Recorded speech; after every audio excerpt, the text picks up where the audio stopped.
సిమ్రాన్ సింగ్ గానీ శ్రేయస్ అయ్యర్ గానీ వీళ్ళిద్దరిలో ఒకటి నుంచి అయితే నేను భారీ ఇన్నింగ్స్ ఎక్స్పెక్ట్ చేస్తాను. మార్కస్ స్టోయినిస్ నుంచి ఇతను ఐపీఎల్ లో ఆల్రెడీ ప్రూవెన్ ప్లేయర్, కీలకమైనటువంటి సమయాల్లో పరుగులు చేయగలిగే క్యాపబిలిటీ ఉన్నటువంటి ప్లేయర్ కాబట్టి అతని నుంచి మనం భారీ ఇన్నింగ్స్ అయితే అంటే బౌలింగ్ పరంగా గానీ బ్యాటింగ్ పరంగా గానీ భారీగానే చూడొచ్చు అని నేను అనుకుంటున్నాను. ఫస్ట్ ఇన్నింగ్స్ బౌలింగ్ చేస్తే మాత్రం అతను ఖచ్చితంగా రాణించేటువంటి అవకాశం ఉంది. Hi hello, welcome to IPL match day ముచ్చట్లు. నేను మీ సంతోష్.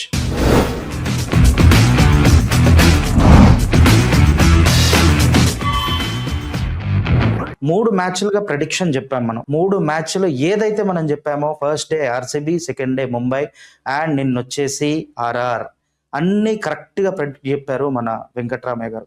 ఈ రోజు మ్యాచ్ ఎవరు గెలవబోతున్నారు, అసలు ప్లేయర్ స్టాట్స్ ఏంటి, టీమ్ స్ట్రాటజీ ఏంటి, ఏ ప్లేయర్ ఎలా ఆడబోతున్నారు అని మనతో మాట్లాడడానికి మన ముందున్నారు వెంకట్రామయ్య గారు. నమస్తే సార్. నమస్తే. ఈ రోజు మ్యాచ్ వచ్చేసి జీటీ వర్సెస్ పంజాబ్. రెండు టీంల మధ్య ఏ ప్లేయర్స్ కీలక పాత్ర పోషిస్తారు, వెన్యూ ఎలా ఉంది, వెన్యూలో హై స్కోరింగ్ ఎంత ఉంది, యావరేజ్ స్కోర్ ఎలా ఉంది, డ్యూ ప్రభావం ఎలా ఉంది, ఇద్దరు టీంల స్ట్రాటజీ ఏంటి?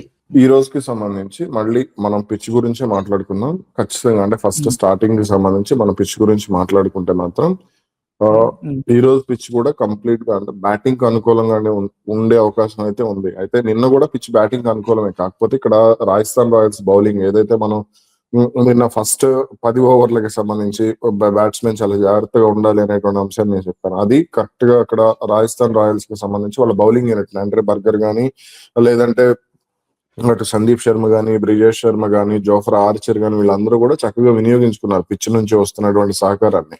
అది చెన్నైకి మైనస్ అయింది. అలాగే ఈ రోజుకి సంబంధించి చూస్తే ఈ రోజు కూడా కొంత పేస్ బౌలర్లకి స్టార్టింగ్ లో అనుకూలంగా ఉండేటువంటి అవకాశం ఉండవచ్చు అనేది అయితే తెలుస్తుంది. అయితే ప్రస్తుతానికి మనం చూసుకుంటే మాత్రం ఈ పిచ్ మీద దాదాపుగా అంటే భారీ స్కోర్లు అంటే 190 పైగా కొడితే 190, 180 కొట్టినా సరే డిఫెండ్ చేసుకునేటువంటి అవకాశం అయితే ఈ రోజు పిచ్ మీద అయితే కనపడుతుంది. ఇక ఈ మ్యాచ్ కి సంబంధించి కనుక మనం అంటే ఎవరి బలాలు ఎలా ఉన్నాయి ఏంటి అనే దానికి చూస్తే కనుక నాకు రెండు టీమ్స్ లో కూడా కొంత కీలకంగా కనపడుతుంది. అంటే బలంగా కనపడుతున్నటువంటి టీం ఏదైతే నాకు పంజాబే కనపడుతుంది. అంటే రెండు టీమ్స్ తో కంపేర్ చేసుకుంటే మాత్రం అంటే ముఖ్యంగా బౌలింగ్ లైనప్ పరంగా పంజాబ్ ఓకే కానీ బ్యాటింగ్ లైనప్ పరంగానే నాకు కొంత గుజరాత్ ఓకే కానీ నాకు బౌలింగ్ లైనప్ పరంగానే చూసుకుంటే మాత్రం కొంత అంటే పంజాబ్ లోనే బలం ఉంది అనేటువంటి ఒపీనియన్ అయితే నేను చెప్పగలుగుతాను. ఇక అదే విధంగా అంటే పిచ్ నుంచి వస్తున్నటువంటి కండిషన్స్ ను వీళ్ళు వినియోగించుకునే విషయం అంటే ముఖ్యంగా ఇక్కడ జరుగుతున్నటువంటి అంటే చండీగఢ్ మైదానానికి సంబంధించి కొంత ఈ మంచు ప్రభావం అనేది ఎక్కువగా ఉంటుంది. ఎందుకంటే అటు హిమాలయన్ రేంజ్ కి దగ్గరగా ఉంది కాబట్టి కొంత మంచు ప్రభావం అనేది ఎక్కువగా ఉంటుంది చండీగఢ్ మైదానానికి సంబంధించి. కాబట్టి దీన్ని ఎంతవరకు సెకండ్ ఇన్నింగ్స్ లో బ్యాట్స్మెన్ యూజ్ చేసుకుంటారనే దానికి సంబంధించి కొంత విజయ అవకాశాలు అనేది ఆధారపడి ఉంటాయనే విషయం అయితే చెప్పగలుగుతాం. ఇక టీమ్స్ కి సంబంధించి చూసుకుంటే మాత్రం టీమ్స్ వచ్చేసి చూసుకుంటే బ్యాటర్స్ ని ఎంత మందిని తీసుకోవాలి, బౌలర్స్ ని ఎంత మందిని తీసుకోవాలి ఈ రోజు దానికి సంబంధించి అయితే బౌలర్లు కంపల్సరీ 4 ఉంటే మంచిది అనేటువంటి నా ఒపీనియన్. 2 ఆల్రౌండర్లు ఉంటే మంచిది అనేది నా ఒపీనియన్. నాకు తెలిసి దాదాపు 2 టీంలు ఇదే ఫార్ములాని ఫాలో అయ్యేటువంటి అవకాశం ఉంది. 4 బౌలర్లు అంటే పేస్ బౌలర్లు 3 ఉండటం అనేది ఈ రోజు కొంత కలిసి వచ్చేటువంటి అవసరం ఉంటుంది. అదేవిధంగా స్పిన్ బౌలింగ్ కి సంబంధించి ఆల్రౌండర్లు ఇద్దరు కూడా ఆల్రౌండర్ లో ఒకరు స్పిన్ ఒకరు పేస్ ఉంటే బాగుంటుంది. దీనివల్ల కొంత 6 బౌలర్లు అవుతారు. నిన్న మనం చూసుకున్నాం రాజస్థాన్ రాయల్స్ 6 బౌలర్లను యూజ్ చేసింది రవీంద్ర జడేజాతో కలిపి. కాబట్టి దీనికి సంబంధించి ఈ రోజు జరిగేటువంటి మ్యాచ్ కి సంబంధించి కూడా కొంత ఈ బౌలింగ్ యూనిట్ అనేది కొంత కీలకంగా మారేటువంటి అవకాశాలు అయితే ఉంటాయి. అయితే నాకు పంజాబ్ అంటే గుజరాత్ బ్యాటింగ్ తో పోలిస్తే పంజాబ్ బ్యాటింగ్ అనేది చాలా బలంగా కనపడుతుంది అనే విషయం నేను చెప్పగలుగుతాను. ఎందుకంటే వాళ్ళ ఓపెనింగ్ పేరు దగ్గర నుంచి వాళ్ళు 7వ స్థానం వరకు కూడా వాళ్ళు చాలా బలంగా ఉన్నారు. పంజాబ్ కి సంబంధించి చూసుకుంటే గుజరాత్ లో నాకు 2-3 తప్ప నాకు కన్సిస్టెంట్ ప్లేయర్స్ ఎవరు కూడా పెద్దగా కనపడటం లేదనే చెప్తాను నేను. కాబట్టి ఈ రోజు గుజరాత్ కి సంబంధించి ఎంత అంటే టాప్ ఆర్డర్ ని ఎంత త్వరగా పంజాబ్ కట్టడి చేయగలుగుతుంది అనేది పంజాబ్ కి విజయ అవకాశాలు ఉంటాయి. అదే విధంగా ఇక్కడ పంజాబ్ బౌలింగ్ ని గుజరాత్ ఎంత సమర్థవంతంగా ఎదుర్కొని పరుగులు చేస్తుంది, ఇక్కడ పవర్ ప్లే అనేది చాలా కీ రోల్ ప్లే చేస్తుంది. నిన్న ఆల్మోస్ట్ మనం చూసుకుంటే రాజస్థాన్ మ్యాచ్ లో పవర్ ప్లే లోనే మ్యాచ్ తేలిపోయింది. మొన్న గత 3 మ్యాచ్ల్లో కూడా అదే జరిగింది. కాబట్టి ఈ రోజు మ్యాచ్ కి సంబంధించి ఈ రోజు మ్యాచ్ కి సంబంధించి కనుక చూస్తే కొంత పవర్ ప్లేనే కొంత కీ రోల్ ప్లే చేస్తుంది. అంటే బంతి కొత్తగా ఉన్నప్పుడు చేసినటువంటి పరుగులే ప్లస్ అవుతాయి అనేది, ఎందుకంటే బంతి పాత పడుతున్న కొద్ది కొంత పిచ్ కూడా స్పిన్ కు అనుకూలంగా మారేటువంటి అవకాశం ఉంటుంది. కాబట్టి ఇది కొంత బ్యాట్స్మెన్ కి ఇబ్బందిగా ఉండేటువంటి అవకాశం కూడా ఉంది. అండ్ అన్న ఇప్పుడు మనం 2 టీంలలో చూసుకుంటే Shreyas Iyer last time Yes. Almost cup కొట్టినంత వెళ్ళింది Yes. పంజాబ్. Yes. అండ్ ఇటు చూస్తే జీటీకి గిల్ చాలా కాలం నుంచి ఇంటర్నేషనల్ క్రికెట్ కి దూరంగానే ఉన్నాడని చెప్పుకోవచ్చు, లైక్ T20కి. Yes. వీళ్ళిద్దరు దాంట్లో ఎవరు ఎక్కువ రానియగలరు మీ అనాలిసిస్ ప్రకారం? నా ఒపీనియన్ చెప్తాను ఇక్కడ. అంటే ఫ్యాన్స్ కొంతమంది హట్ అయినప్పటికి కూడా మీరు చేసినటువంటి కంపారిజన్ గిల్ ని శ్రేయస్ అయ్యర్ తో పోల్చలేము. ఎందుకంటే అయ్యర్ రేంజ్ వేరు, అయ్యర్ టెక్నిక్ వేరు, అయ్యర్ ఆట తీరు వేరు, అయ్యర్ మైండ్ సెట్ వేరు, అయ్యర్ లో ఉన్నటువంటి యాటిట్యూడ్ అంటే గేమ్ మీద ఉన్నటువంటి అతని యాటిట్యూడ్ వేరు ఉంటుంది. గిల్ కి సంబంధించి చూసుకుంటే నాకు అటువంటి క్వాలిటీస్ ఎక్కడ కూడా గిల్ లో కనపడలేదు. అంటే పట్టుదల కానీ ఇవన్నీ కూడా నాకు ఎక్కడ కనపడలేదు. నాకు ఎవడో కాపాడతాడు అనే ఫీలింగ్ లోనే గిల్ దాదాపుగా ఉంటాడు అనేది నాకున్నటువంటి ఒపీనియన్. కాబట్టి ఈ రోజు మ్యాచ్ కి సంబంధించి అంటే ఇరు జట్ల కెప్టెన్ కి చూసుకుంటే శ్రేయస్ అయ్యర్ వర్సెస్ గిల్ గా చూసుకుంటే మాత్రం నాకు శ్రేయస్ అయ్యర్ పై చేయి కనబడుతుంది. ఎందుకంటే అయ్యర్ వైట్ బాల్ క్రికెట్ లో చాలా మంచి ప్లేయర్ అతను. గిల్ తో పోలిస్తే అతను ఏ పిచ్ మీద అంటే టఫ్ కండిషన్స్ లో కూడా నిలబడగలిగి ఆడగలిగేటువంటి క్యాపబిలిటీ ఉన్నటువంటి ప్లేయర్ వికెట్లు పడుతున్నప్పుడు కూడా. అలాగే యార్కర్లు ఆడే విషయంలో కానీ లేదంటే అంటే స్వింగ్ బాల్స్ ని ఆడేటువంటి విషయంలో కానీ ఫాస్ట్ బౌలింగ్ ఆడేటువంటి విషయంలో గతంలో అతని వీక్నెస్ ఉండేది, కానీ క్రమంగా దాన్ని డెవలప్ చేసుకున్నాడు. లాస్ట్ ఇయర్ మనం బుమ్రా విషయంలో చూసాం అతను ఎలా ఆడాడు అనేది, ముంబై మీద ఆడినప్పుడు యార్కర్లు ఆడిన విషయం కానీ ఇదంతా కూడా. కాబట్టి అతనితో గిల్ ని మనం పోల్చలేము. అతని యాటిట్యూడ్ డిఫరెంట్, అతని ఆట తీరు డిఫరెంట్, అతని కెప్టెన్సీ.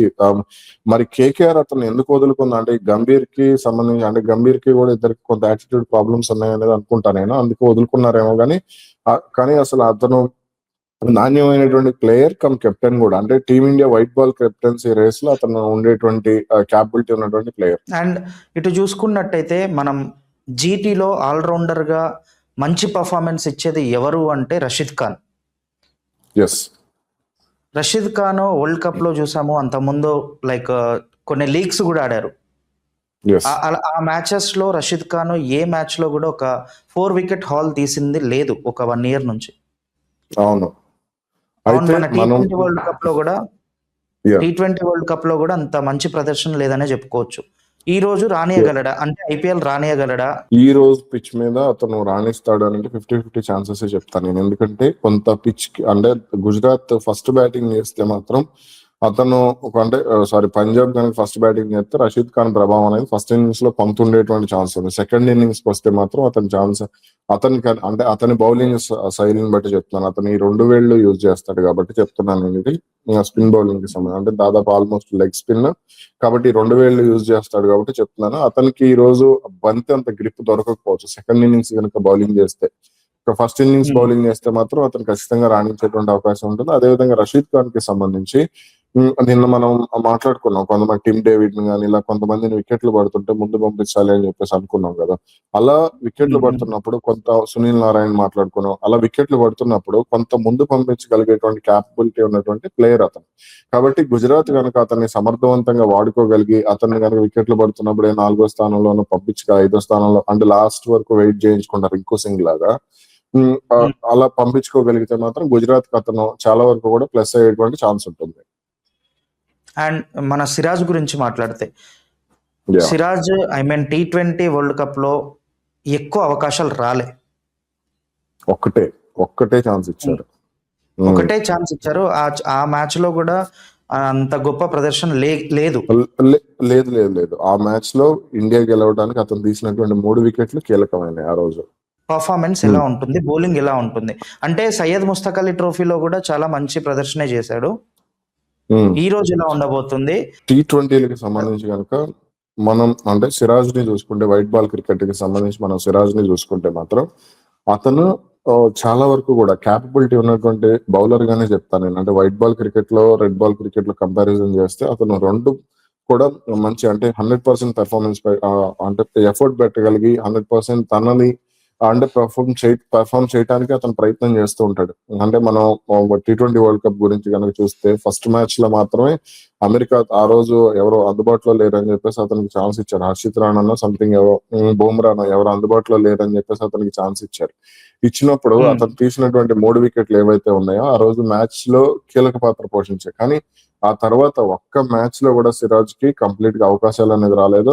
సీనియర్ బౌలర్ ని బెంచ్ లో కూర్చోబెట్టడం మీద చాలా వరకు కూడా అంటే విదేశాల్లో కూడా విమర్శలు వచ్చినటువంటి పరిస్థితి ఉంది. మాజీ ఆటగాళ్ళు కూడా విమర్శలు చేశారు. అసలు సిరాజ్ ని మీరు ఎందుకు అంటే శివం దుబేని జట్లోకి తీసుకోవడం కంటే కూడా బ్యాట్స్మెన్ ఆ రోజు 8 మంది బ్యాట్స్మెన్ తీసుకున్నప్పుడు కనీసం 7 బ్యాట్స్మెన్లతో వెళ్లి శివం దుబేని పక్కన పెట్టి అతన్ని ఆల్రౌండర్లు వాళ్ళు ఉన్నారు కదా మళ్ళీ అంటే 2 ఆల్రౌండర్లు దాదాపుగా అప్పుడు జట్లో ఉన్నటువంటి పరిస్థితి. కాబట్టి అతన్ని జట్లోకి తీసుకోవాలని చాలా మంది డిమాండ్ చేసినటువంటి పరిస్థితి ఉంది, రిక్వెస్ట్ చేసినటువంటి పరిస్థితి ఉంది. కాబట్టి అది గతం ఈ రోజు మ్యాచ్ కి సంబంధించి కనుక చూస్తే సిరాజ్ కి అంటే అతను వేరియేషన్స్ ఉంటాయి. సిరాజ్ బౌలింగ్ కి సంబంధించి మనం గమనిస్తే వేరియేషన్స్ ఉంటాయి. ఇది ఈ రోజు పిచ్ ఏదైతే ఉందో అంటే మనం అహ్మదాబాద్ పిచ్ గురించి మాట్లాడుకున్నాం ఒకసారి.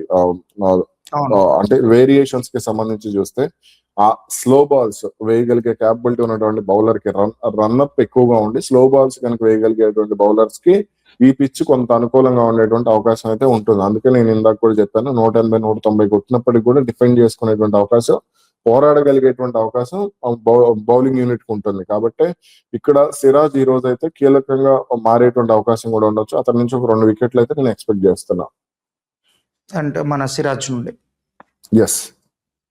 ఓకే, అండ్ ఈ పంజాబ్ టీంకి వచ్చేస్తే పంజాబ్ టీంలో కీ ప్లేయర్ ఎవరు కాబోతున్నాడు, కీ బౌలర్ ఎవరు కాబోతున్నారు, like key batsmen and key bowler? నాకు ఈ రోజుకి సంబంధించి కనుక చూసుకుంటే మాత్రం ఈ రోజు ప్రభ్-సిమ్రాన్ సింగ్ నుంచి నేను ఒక మంచి ఇన్నింగ్స్ అయితే ఎక్స్పెక్ట్ చేస్తున్నాను. ప్రియాంష్ ఆర్య అంతా అంటే గాలి తీరు అంటే అతను గాలి బాగుంటే ఆడతాడు, లేదంటే లేదా అభిషేక్ శర్మ లాగా లేదంటే సూర్యవంశీ లాగా ఇట్లా వీళ్ళలాగా. కాబట్టి ప్రియాంష్ ఆర్య సంగతి పక్కన పెడితే ఈ రోజు నాకు ప్రభ్-సిమ్రాన్ సింగ్ నుంచి అయితే నేను మంచి ఇన్నింగ్స్ ఎక్స్పెక్ట్ చేస్తున్నాను. అదేవిధంగా కెప్టెన్ శ్రేయస్ అయ్యర్ కూడా వీళ్ళిద్దరిలోనే ఉండేటువంటి ఛాన్స్ ఉంది పంజాబ్ కి సంబంధించి. అదే విధంగా బౌలింగ్ యూనిట్ కి సంబంధించి కనుక చూస్తే మార్కో ఎన్సెన్ ఈ రోజు కొంత ప్రభావం చూపించేటువంటి అవకాశం ఉంటుంది. ఎందుకు అని అంటే హర్షదీప్ సింగ్, మార్కో ఎన్సెన్ వీళ్ళిద్దరిలో ఒకరికి ఖచ్చితంగా ప్రభావం అంటే ఈ నలుగురిలోనే పంజాబ్ గెలుపోవటంలోనే డిసైడ్ అయ్యేటువంటి ఛాన్స్ ఉంటుంది. ఎందుకంటే వీళ్ళిద్దరు కూడా స్లో బాల్స్, మార్కో ఎన్సెన్ గానీ హర్షదీప్ సింగ్ గానీ చండీగఢ్ పిచ్ మీద స్లో బాల్స్ వేయగలిగితే మాత్రం అంటే కొంత వీళ్ళ రన్అప్ కూడా లాంగ్ రన్అప్ కాబట్టి అది ఖచ్చితంగా పంజాబ్ కి ప్లస్ అయ్యేటువంటి ఛాన్స్ ఉంది. అండ్ ప్లేయింగ్ లెవెల్ ఎలా ఉండబోతుందన్న రెండు టీంలలో? పంజాబ్ ప్లేయింగ్ 11 కనుక చూసుకుంటే ప్రియాంష్ ఆర్య, ప్రభ్-సిమ్రాన్ సింగ్ వీళ్ళిద్దరూ కూడా ఓపెనింగ్ చేసేటువంటి ఛాన్స్ ఉంది. అదేవిధంగా 3వ ప్లేస్ కి వచ్చేసి కూపర్ కాన్లీ అతను బ్యాటింగ్ కి వచ్చేటువంటి అవకాశం ఉంది 3వ స్థానంలో. అవసరం అయితే కొంత వికెట్ కొంత సహకరిస్తే మాత్రం శ్రేయస్ అయ్యర్ 4 నుంచి 3లోకి మారేటువంటి అవకాశం అయితే ఉంది కెప్టెన్ శ్రేయస్ అయ్యర్ కి సంబంధించి. అదేవిధంగా మార్కస్ స్టోయినిస్ ఇతనికి సంబంధించి అయితే మనం ఈ రోజు మంచి ఆట తీరు ఎక్స్పెక్ట్ చేయొచ్చు. ఆల్రౌండర్ల కోటాలో చెప్తే కనుక 2 జట్ల ఆల్రౌండర్ల కోటాలో చూస్తే కనుక మార్కస్ స్టోయినిస్ నుంచి ఇతను ఐపీఎల్ లో ఆల్రెడీ ప్రూవెన్ ప్లేయర్, కీలకమైనటువంటి సమయాల్లో పరుగులు చేయగలిగే క్యాపబిలిటీ ఉన్నటువంటి ప్లేయర్ కాబట్టి అతని నుంచి మనం భారీ ఇన్నింగ్స్ అయితే అంటే బౌలింగ్ పరంగా కానీ బ్యాటింగ్ పరంగా కానీ భారీగానే చూడొచ్చు అని నేను అనుకుంటున్నాను. అదే విధంగా నెహాల్ వదేరా కంపల్సరీ టీమ్ లో ఉండేటువంటి ప్లేయర్ ఇతను. నెహాల్ వదేరా లాస్ట్ ఇయర్ కూడా ఇతను ఆట తీరు చాలా బాగుంది కాబట్టి ఈసారి అతన్ని దాదాపుగా 1-2 మ్యాచ్లు రెస్ట్ ఇచ్చినప్పుడు కూడా అతనికి ప్రయారిటీ అయితే ఉంటుంది. అదే విధంగా శశాంక్ సింగ్ కంపల్సరీ శశాంక్ సింగ్ ని వాళ్ళు ఉంచుకుంటారు. ఎందుకంటే జట్లో అతను అంటే లోయర్ ఆర్డర్ లో వచ్చి రింకు సింగ్ లాగా కీలకమైనటువంటి సమయంలో పరుగులు చేయగలిగేటువంటి క్యాపబిలిటీ అంటే విన్నింగ్ మ్యాచ్ ని టర్న్ చేయగలిగే క్యాపబిలిటీ ఉన్నటువంటి ప్లేయర్ శశాంక్ సింగ్. అదే విధంగా మార్కో ఎన్సెన్ జట్లో ఎవరున్నా లేకపోయినా హర్షదీప్ సింగ్, మార్కో ఎన్సెన్ వీళ్ళిద్దరు కూడా కంపల్సరీ జట్లో ఉంటారు పంజాబ్ కి సంబంధించి. ఎందుకనంటే వాళ్ళ main bowling unit, main bowling బలమే వీళ్ళిద్దరు కాబట్టి వీళ్ళిద్దరు కంపల్సరీ జట్లో ఉండేటువంటి ఛాన్స్ ఉంది.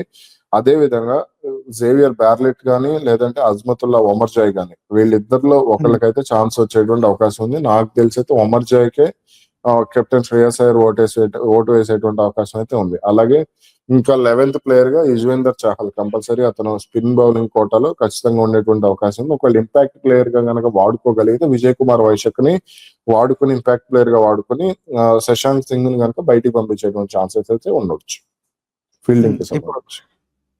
గుజరాత్ విషయానికి వస్తే అన్న, గుజరాత్ కి సంబంధించి చూస్తే ఓపెనింగ్ కి సంబంధించి ఫామ్ లో లేని శుభ్మన్ గిల్, అదేవిధంగా ఫామ్ లో ఉన్నటువంటి సాయి సుదర్శన్ ఈ రోజు జట్లో ఉండేటువంటి ఛాన్స్ ఉంది.